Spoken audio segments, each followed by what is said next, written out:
Nathan Cole had built the entire client retention strategy that kept Bellwether Logistics alive through its hardest year.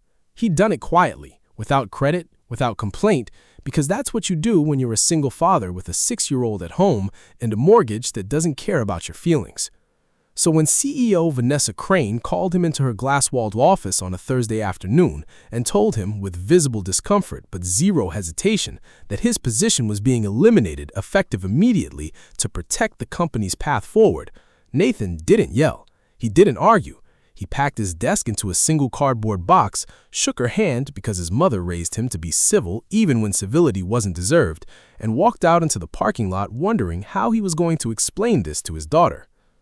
He had no idea that exactly 11 days later, he would be the one sitting across a negotiating table holding the controlling stake in Bellwether Logistics with the power to decide whether Vanessa Crane kept her job at all. This is the story of a layoff that was supposed to save a company, and the single dad who came back to save it for real, on his own terms, before the clock ran out on Friday. Let's get into it. Nathan Cole had worked at Bellwether Logistics for 6 years, the last 4 of them as Director of Client Retention, a title that sounded more impressive on paper than it did in his bank account, but one he'd earned the hard way, climbing up from an entry-level coordinator role through sheer stubborn competence. He was good at his job, not flashy good, not the kind of good that got written up in industry newsletters, but quietly, consistently good, the kind of good that meant clients stayed, renewed contracts came in on time, and the company's churn rate stayed lower than anyone in the industry expected for a mid-sized freight firm. Nathan had built relationships with account managers at companies 3 times Bellwether's size, the kind of relationships built on actually answering the phone at 9 p.m. when a shipment went sideways, on remembering a client's kid's name, on being the person who showed up instead of the person who made excuses. He'd needed that job badly for the last 3 years, ever since his wife Renee had decided that marriage and motherhood weren't the life she wanted after all, packed 2 suitcases and left him with a 4-year-old daughter named Lily and a mortgage payment that didn't care whose name was on the lease. Nathan didn't talk about any of that at work. He showed up at 8 a.m. sharp every day, did the job better than anyone expected, and left by 5:30 to pick Lily up from daycare, then later kindergarten. He didn't network at company happy hours. He didn't play politics. He just worked, which made it all the more disorienting when, on an unremarkable Thursday afternoon, his manager forwarded him a calendar invite titled simply, "Check-in, CEO Office, 2 p.m., with no further explanation. Nathan walked into Vanessa's office expecting to discuss the Hendricks account, which had been wobbling for weeks. Instead, he found Vanessa standing behind her desk instead of sitting, arms crossed, a single folder placed squarely on the center of the desk, like a prop in a play she clearly didn't want to perform. "Nathan, sit down," she said. Her voice was steady, professional, the voice she used in board meetings, but there was something underneath it, something tight, something that didn't match the words coming out of her mouth. "This is hard for me to say, but Bellwether is restructuring. We're eliminating several director-level positions across departments, effective immediately. Yours is one of them." Nathan sat very still. "Mine specifically? My department has the lowest churn rate in company history." "This isn't about performance," Vanessa said, and for a half-second something flickered across her face that looked almost like guilt. "It's about restructuring the org chart in a way that satisfies our investors. I know that's not fair. I know you've done everything right, but I have a board breathing down my neck, 3 investors threatening to pull funding entirely if I don't show immediate cost reduction by end of quarter, and I have to make decisions that keep this company alive for the 200 other people who work here. So I'm the cost reduction? You're one of 4, Vanessa said quietly. I'm not going to pretend that makes it better." Nathan looked at her for a long moment. He thought about saying something about Lily, about the mortgage, about 6 years of showing up early and leaving late and never once complaining. He thought about pointing out that Vanessa herself had personally praised his work in front of the board only 2 months ago. He thought about a dozen things he could say that might make her feel as small as he suddenly felt. He said none of them. "Okay," he said instead, standing up. "I understand the position you're in." "Nathan, it's fine, Vanessa, truly." He extended his hand, because his mother raised him to be civil even when civility wasn't deserved, and walked out into the parking lot wondering how he was going to explain this to his daughter. He had no idea that exactly 11 days later, he would be the one sitting across a negotiating table holding the controlling stake in Bellwether Logistics, with the power to decide whether Vanessa Crane kept her job at all. Here's what Vanessa Crane didn't know about Nathan Cole, what almost nobody at Bellwether Logistics knew, what Nathan himself rarely thought about during his ordinary 8 to 5:30 workday grinding through client calls and retention reports. 4 years ago, before his wife left, before Lily started kindergarten, Nathan had inherited a modest sum from his grandfather.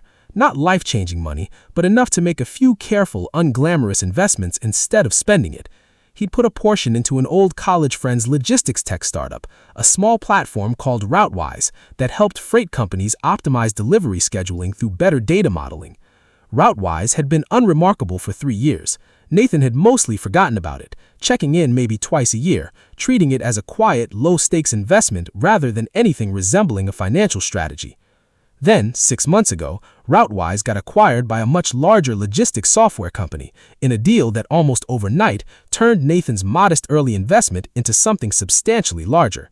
He hadn't told anyone at work. It wasn't relevant to his job, and Nathan, by nature, didn't talk about money. Not because he was secretive for the sake of it, but because he genuinely didn't think it changed who he was or how he should show up every day. He still drove the same 10-year-old sedan.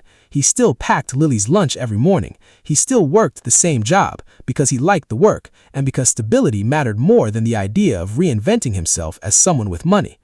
So when he sat in his car in the Bellwether parking lot, fired, humiliated, and trying to figure out how to explain this to a 6-year-old, the irony wasn't lost on him. He had, sitting quietly in a brokerage account, more financial flexibility than almost anyone at the company that had just let him go for cost reduction. He didn't think about using it, not at first. He drove home, picked Lily up from his neighbor Mrs. Alvarez, who watched her until he got off work, made macaroni and cheese for dinner because it was Lily's favorite and he didn't have the energy to cook anything more complicated, and put her to bed with the same bedtime story routine they always did, not mentioning a word about what had happened that day. It was only after Lily was asleep, sitting alone at his kitchen table with a glass of water he wasn't really drinking, that the anger finally caught up with him. Not at Vanessa exactly, but at the unfairness of an entire system that could erase 6 years of someone's work over a board spreadsheet anxiety. He thought about the Hendricks account, the one he'd spent 4 months stabilizing after their original account manager quit without warning. He thought about the dozens of late-night calls he'd taken from panicked clients, the times he'd driven to the warehouse himself at midnight to personally confirm a shipment had gone out correctly because a client's trust mattered more than his own sleep schedule. None of that had counted for anything against a line item on a spreadsheet built by someone who probably never spoken to a single client by name. And somewhere in that anger, an idea started to take shape. Not a plan yet, just a question. What if I didn't just walk away from this? Nathan called his old college friend, Marcus Bellinger, the same friend whose Routewise startup had unexpectedly made him a sizable amount of money, the next morning before he'd even had coffee. "I need to ask you something," Nathan said. "How would someone go about buying a controlling stake in a mid-sized logistics company, hypothetically?" "Hypothetically? This doesn't sound hypothetical." "It's Bellwether," Nathan admitted. "My old company. They fired me yesterday to satisfy investor pressure. I've been thinking about it all night, and I think the investors are wrong. I think the company's actually in trouble. I think they're panicking, and panic makes people make bad decisions fast." "You want to buy the company that fired you?" "I want to buy the company that's about to make a mistake. I know that operation better than anyone on that board. I know which accounts are actually unstable and which ones just look unstable on a quarterly report.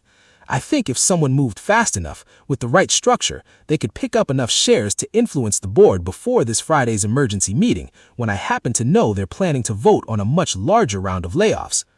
There was a long pause on the line. "How much capital are we talking about moving, and how fast?" "As fast as legally possible," Nathan said. "I don't expect to do this alone. I need you, and I need whoever else in your network might be interested in a logistics firm that's genuinely undervalued because its own CEO is scared, not because the fundamentals are bad." Marcus exhaled audibly. "You're serious." "I've never been more serious about anything since Lily was born." What followed was 4 of the most intense days of Nathan's life. Calls with securities lawyers, calls with 2 smaller investment partners Marcus brought in, calls with a financial analyst who pulled Bellwether's public filings apart line by line to confirm what Nathan already suspected. The company's actual financial position was healthier than the board's panic narrative suggested. Revenue was flat, not declining. Client churn was at a 6-year low, a fact he happened to know intimately since he built that retention strategy himself before he was let go for satisfying a panic that wasn't grounded in the actual numbers. He nodded towards one particular investor near the end of the table, a man named Gerald Whitfield, who had gone visibly pale. The pressure for aggressive layoffs has come almost entirely from one shareholder who has been pushing for a distressed price scenario, likely because it benefits a position he holds elsewhere. I'd encourage this board to ask Mr. Whitfield directly about his other investments before voting on anything today. A murmur rippled through the room. Vanessa stared at Nathan, the pieces visibly assembling themselves behind her eyes. My proposal is simple, Nathan continued. No further layoffs. We restructure the cost reduction targets around actual underperforming contracts, not headcount. And I'd like my position reinstated, not out of personal vindication, but because I think this company needs someone in that role who understands what's actually keeping it alive, not someone reacting to a spreadsheet built on bad assumptions. The board chair looked around the table. And Miss Crane's position? Nathan glanced at Vanessa. For just a second, something passed between them. Not triumph, not revenge, but something closer to recognition. He remembered the look on her face the day she fired him, the guilt she hadn't quite managed to hide. Miss Crane stays as CEO, Nathan said, assuming she's willing to run this company based on real numbers instead of investor panic. I'm not here to take her job. I'm here to stop this board from making a decision that hurts 200 people because one shareholder wanted a cheaper exit. The vote, when it finally happened 40 minutes later, wasn't close. The proposed second round of layoffs was rejected. Gerald Whitfield resigned from the board before the meeting even formally adjourned, his hasty departure answering the question Nathan had raised without anyone needing to ask it twice. And Nathan Cole, fired the previous Thursday for cost reduction, walked out of the building that Friday afternoon as both a reinstated director and one of the company's largest individual shareholders. Vanessa found Nathan in the parking lot, the same parking lot where he'd sat in his car 8 days earlier trying to figure out how to tell his daughter he'd lost his job. I don't know what to say to you, she admitted, stopping a few feet away, arms wrapped around herself against the evening chill. I don't have to say anything, Nathan said. I didn't do this to embarrass you. It's hard not to feel embarrassed. The guy I fired for the board's sake just saved the board from itself. And for me, honestly. I let Whitfield push me into decisions I knew weren't right. I told myself I didn't have a choice. You didn't have a choice with the information you had. You had a board member feeding you bad numbers and worse incentives. That's not the same as malice. Vanessa studied him for a moment. Why didn't you let me twist in the wind in there? You had every reason to. I fired you over the phone's worth of conversation and let you carry a cardboard box out of the building like it was nothing. Because I know what it's like to make a decision you hate because you think you don't have another option. I've made plenty of those as a single dad. Doesn't mean I think you're a bad person. Means I think you got bad advice and panicked. There was a long pause between them, the parking lot mostly empty now, the late afternoon light turning the asphalt gold. For what it's worth, Vanessa said finally, you were right, about the numbers, about all of it. I should have pushed back on Whitfield months ago. I didn't because I was scared, and I let that fear make decisions that hurt people who didn't deserve it. You didn't deserve it. I appreciate you saying that. I also, Vanessa added, almost reluctantly, like the words cost her something, would like to actually work with you going forward, not as someone I'm managing around, as someone whose judgment I clearly should have trusted more than I did. Nathan considered her for a long moment. I can do that, on one condition. Name it. Next time someone on that board starts pressuring you into a decision that doesn't sit right, you call me before Friday, not after. Vanessa almost smiled. Deal. She lingered a moment longer than the conversation strictly required, hands tucked into her coat pockets against the evening chill. Can I ask you something else? Something that isn't about the company? Sure. Why didn't you ever mention the investment? In 6 years, you never once let it slip that you had that kind of cushion. Most people would have at least hinted at it. Nathan thought about the question seriously before answering. Because it never felt like it was mine to lead with. I built that retention department with the same 2 hands I used to make Lily's lunch every morning. The investment was luck. Good luck, but still luck. The work was mine. I didn't want people treating me differently because of money I didn't earn through anything I actually did. That's a strange kind of integrity, Vanessa said. Most people in your position would have used it as leverage years ago. Maybe, Nathan said, shrugging, but leverage isn't really my style unless somebody backs me into a corner first. You backed me into a corner, so I used what I had. Vanessa studied him for a moment, something unreadable passing behind her eyes. Well, she said finally, for what it's worth, I'm glad you had it. Me too, Nathan admitted, though I'd have preferred not needing it. I think I'm starting to understand why I did, Nathan added a moment later, though that line belonged to a different conversation entirely, one that hadn't happened here, a thought he caught himself almost saying out loud before redirecting it back to the matter at hand. Anyway, I should get Lily home. School night. Of course. Thank you, Nathan, for all of it. You don't have to keep thanking me, he said, gathering his coat. Just don't make me regret giving you a second chance. I won't, she said, and for once, the promise sounded like one she actually intended to keep. The story of what happened at Bellwether Logistics didn't stay contained to one boardroom for long. Word travels fast in mid-sized industries, and within 2 weeks, half the logistics sector seemed to know some version of the tale. The single dad who got laid off on a Thursday and came back to buy controlling interest in his own company before the following Friday's vote. Most of the details people repeated were exaggerated, as these stories tend to become. Some versions had Nathan storming into the boardroom dramatically. Others claimed he'd done it purely out of revenge. The truth, as it usually is, was quieter and more complicated than the rumor mill's version. A tired single father who'd had a long, sleepless night, an old friend who picked up the phone at 7 a.m. without complaint, and a careful 4 days of work that had far more to do with spreadsheets than dramatic confrontations. Nathan didn't correct most of the rumors. He went back to doing the job he'd always done well, just now with a board seat attached to it, a strange new title that still felt slightly unreal every time he saw it printed on a business card. At home, very little changed, which was exactly how Nathan wanted it. He still made macaroni and cheese on Tuesdays. He still picked Lily up himself whenever his schedule allowed instead of leaning permanently on Mrs. Alvarez. He still drove the same 10-year-old sedan despite Marcus repeatedly, jokingly suggesting he could afford something nicer now. Why would I need a different car? Nathan said when Marcus brought it up over coffee. This one gets Lily to school fine.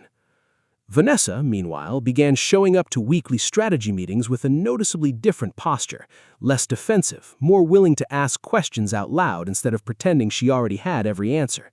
Nathan and Vanessa worked closely over the following month, rebuilding the cost reduction plan around actual underperforming contracts instead of headcount, a process that turned out to be both more effective and considerably less painful for the 200 people whose jobs had nearly been on the chopping block. The rebuilding work wasn't glamorous. It meant long afternoons in a conference room with spreadsheets pulled up on the shared screen. Nathan and Vanessa and a small finance team going contract by contract, flagging which accounts were genuinely underperforming and which ones had simply looked bad on a quarterly summary built without enough context. More than once, Nathan caught himself explaining the same kind of detail he used to explain to junior account managers back when he ran client retention solo.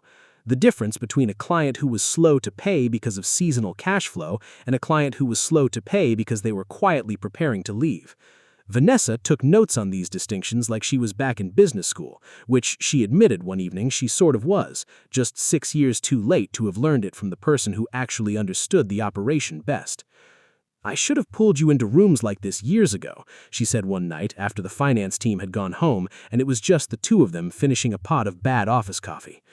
You were busy keeping the whole company from sinking, Nathan said. Nobody can be everywhere at once.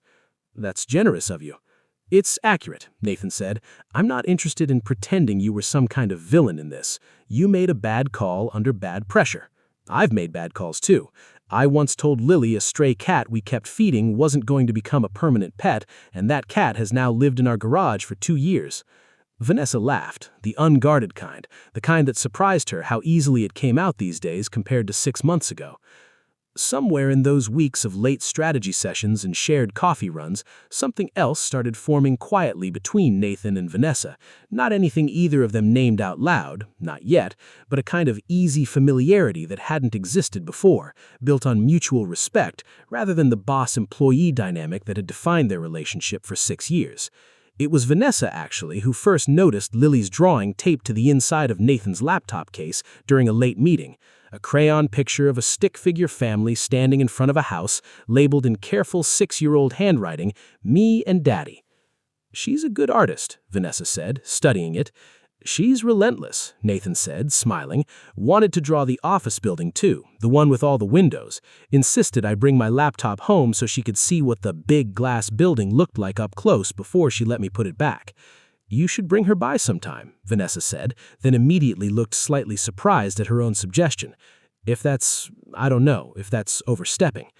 "It's not overstepping," Nathan said. "She'd probably ask you 100 questions about why your office doesn't have any toys in it." Vanessa laughed, the real laugh, the kind Nathan hadn't heard from her in 6 years of working under her leadership. "I should probably fix that." 3 weeks later, Lily got her chance. Nathan had a Saturday meeting that couldn't be rescheduled, and with Mrs. Alvarez out of town visiting her sister, he'd reluctantly brought Lily along, promising her exactly 30 minutes of quiet coloring at the small conference table while the adults talked. Vanessa arrived to find a 6-year-old sitting cross-legged on a leather office chair that was clearly far too big for her, drawing with intense concentration, occasionally narrating her own artistic decisions out loud to no one in particular. "This must be Lily," Vanessa said, crouching down slightly. Lily looked up, studying Vanessa with the filtered scrutiny only children are capable of. "Are you the boss lady my daddy bought the company from?" Nathan choked slightly on his coffee. "That's not quite." "Close enough," Vanessa said, laughing, clearly delighted rather than offended. "I'm Vanessa. I run the company. Well, your dad and I run it together now, kind of." "Daddy says you got scared and made a mistake, but he fixed it," Lily reported matter-of-factly, returning her attention to her drawing. "He said you're not a bad person, though, just scared." Nathan put his face in his hand. "Lily, what? You said that?" "I did say that," Nathan admitted to Vanessa, slightly mortified. "I didn't expect it to be repeated verbatim in a board meeting." "It's accurate," Vanessa said, settling into the chair across from Lily instead of looking remotely bothered what she was drawing. "Can I see what you're drawing?" Lily turned her paper around proudly. It was the glass building, rendered in determined, slightly chaotic crayon strokes with 3 stick figures standing outside, one labeled Daddy, one labeled Me, and a third, smaller figure off to the side that Lily hadn't labeled at all. "Who's that one?" Vanessa asked, pointing. Lily considered the question with total seriousness. "I don't know yet," she said. "I'll figure it out later." Nathan caught Vanessa's eye across the table, and something passed between them, unspoken, slightly embarrassed, but undeniably warm. The 30 minutes Nathan had promised Lily stretched into nearly 2 hours. Vanessa, it turned out, was unexpectedly good at entertaining a 6-year-old. She produced a stack of sticky notes from her desk drawer and taught Lily how to fold them into tiny paper boats, something she remembered from her own childhood summers at her grandmother's lake house, a detail that surprised Nathan, who had spent 6 years assuming Vanessa Crane had been born fully formed in a boardroom and had never had a childhood at all.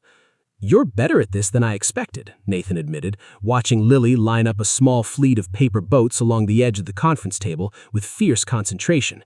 "I had a niece before she moved out of state," Vanessa said. "I used to be better at this kind of thing. Work has a way of crowding it out if you let it." "You don't have to let it," Nathan said. "No," she said slowly. "I suppose I don't." By the time Nathan packed Lily up to head home, the conference table was covered in paper boats, crayon shavings, and the particular kind of cheerful chaos that follows children everywhere they go. Vanessa walked them both to the elevator, and Lily, without any prompting from anyone, reached up and hugged her around the waist the way she hugged most adults she decided she liked. "Bye, boss lady," Lily said. "You can keep one of the boats if you want." "I'd like that very much," Vanessa said, crouching down, to accept the small folded paper boat with the same seriousness she might have used accepting a signed contract. Thank you, Lily." Nathan watched the exchange with something warm and slightly unfamiliar settling in his chest, the kind of feeling he hadn't let himself fully examine yet, but didn't particularly want to look away from either. This isn't a story about revenge, even though it might look that way from the outside. Nathan never set out to humiliate the woman who fired him, never wanted Vanessa to lose her job or her dignity in front of her board. What he wanted, more than anything, was for the truth to win out over panic, for 200 people's jobs to survive a crisis that was never as real as one frightened shareholder made it seem. It's also not a story about money solving everything, even though money was undeniably the tool that made the rescue possible. Nathan's bank account didn't fix his daughter's missing mother, didn't undo 6 years of quiet, uncredited work, didn't erase the sting of being handed a cardboard box on a Thursday afternoon. What actually changed things was Nathan's refusal to let one bad week define the rest of the story. His decision to act instead of simply accepting an unfair outcome as final. There's a version of this story where Nathan takes the money and walks away entirely, where he never speaks to Vanessa or Bellwether again, where the lesson is simply that quiet people sometimes have hidden leverage, and that's the end of it. That's not what happened, and Nathan thinks, looking back, that it wouldn't have felt like much of a victory even if it had. Walking away would have been easy. Staying, rebuilding something with the very people who let him down, required a kind of patience that revenge never demands. Months later, Bellwether Logistics is thriving, not because of dramatic boardroom theatrics, but because of the same quiet, unglamorous client retention work Nathan had always been good at, now backed by a board that finally listens to the people who actually understand the business. Vanessa runs the company with a steadier hand these days, less reactive, more willing to ask hard questions before panic sets in. She and Nathan have built something neither of them quite expected when this all started. Not a romance exactly, not yet, but something unmistakably warmer than colleague, something that shows up in small ways, an extra coffee brought to his desk on hard mornings, a standing invitation for Lily to decorate the conference room with her drawings whenever she visits. Lily, for her part, has added a fourth figure to her drawing of the glass building. She still hasn't labeled it. When Nathan asked her about it recently, she just shrugged and said, "I told you, I'll figure it out later," with the same unbothered patience 6-year-olds seem to have about things that adults insist on rushing. Gerald Whitfield, for what it's worth, sold off his remaining position in Bellwether within a month of resigning from the board, quietly moving on to pressure some other unsuspecting company into a deal that benefited him more than anyone else in the room. Nathan heard about it secondhand, through Marcus, and felt surprisingly little about it. No satisfaction, no anger, just the mild, distant relief of watching a problem remove itself from the equation without anyone needing to fight about it further. On the 1-year anniversary of the layoff, Nathan found himself back in the same parking lot, sitting in the same 10-year-old sedan for an entirely different reason, waiting to pick up Lily, who had talked her way into another Saturday visit to decorate the conference room, a privilege Vanessa had never officially revoked since that first impromptu paper boat afternoon. He thought briefly about that Thursday a year ago, the cardboard box, the 11 minutes he'd spent unable to start the car. It felt like a different lifetime, attached to a different version of himself, not because the hurt of that day had vanished, but because it stopped being the loudest thing he carried. Vanessa met him at the door a few minutes later, 2 coffees in hand, one of them exactly the way he liked it, a detail she'd apparently filed away without him noticing when she started paying attention. "Big day a year ago," Vanessa said, handing him the cup. "Big day," I agreed. "I'm glad it happened the way it did, not the firing part, the part after." Nathan looked at her for a long moment, then at the glass building behind her, the same building Lily had drawn a dozen times by now, each version adding some new detail neither of them had asked for. "Yeah," he said finally, "me too." Maybe that's the most honest place to leave this story, not with every answer locked in, but with the right people finally in the right room figuring things out together, one ordinary Friday at a time.